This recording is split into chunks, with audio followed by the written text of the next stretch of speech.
And you know whose biggest fans made a full court press on Sunday news shows to try to spin this story on impeachment inquiries against you-know-who.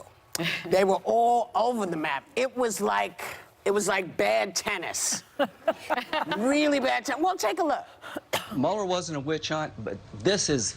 Salem witch trials have more due process than this. The President of the United States is the whistleblower, and this individual is a saboteur trying to undermine a democratically elected government. I want to know all about them. I want to know what kind of dogs they have, how many marriages they've had, if they have a DUI. I want to know if they're partisan. I want to know everything. We've all seen the transcript. There's nothing there.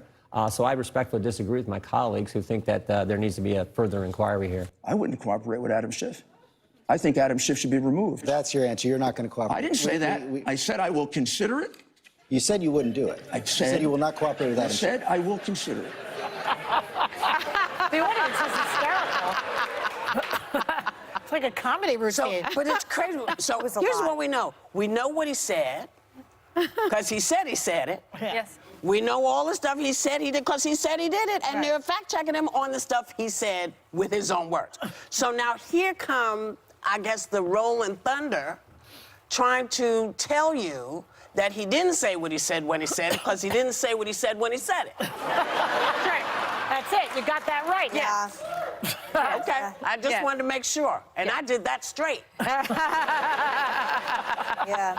When will they be on Dancing with the Stars, all of them? That's what I'm waiting for. Well, that's what I'm wondering is it worth it for you? Yeah. What are you wanting out of this? Do you want a job in the White House? Are you worried that you're not going to get reelected if you don't stand by the president? Because these were the same voices, if you remember, about Hillary Clinton's emails. They were the shouting the loudest. And so what made me so upset over the weekend, it's just the blatant hypocrisy. It's staring us all in the face. And I do believe most Americans are smarter than we give them credit for. I think they see that. If the whistleblower, for example, gave information that were helpful to the president, they would all be saying he's a hero in the White House right now. And they'd be telling the media, keep his name private, protect this whistleblower. So I try and flip everything. I try and change the cards. And in this case, it all is backwards. But they can't stop what they're doing because they didn't stop him when he attacked Meghan's dad. They didn't stop him when he attacked the handicapped, when he said the Charlottesville people were, the Nazis were good people. They didn't stop him then. So they have to stand by their malignancy. But again, but why? In a sense, well, you made such a good point during our morning meeting, which was that I was upset. Well, she was. But when you usually see Republicans all on the same page, very, very good at messaging, I saw everybody all over the place. Yeah. I mean, Lindsey Graham looked like he was about to have some sort of, I don't know what was going on with him. And then you have Mark Levin, you know, who was really a part of the Reagan administration, who used to be pretty well respected. I don't know what was happening with him. Everyone had a different message, and that's something I don't think we've seen.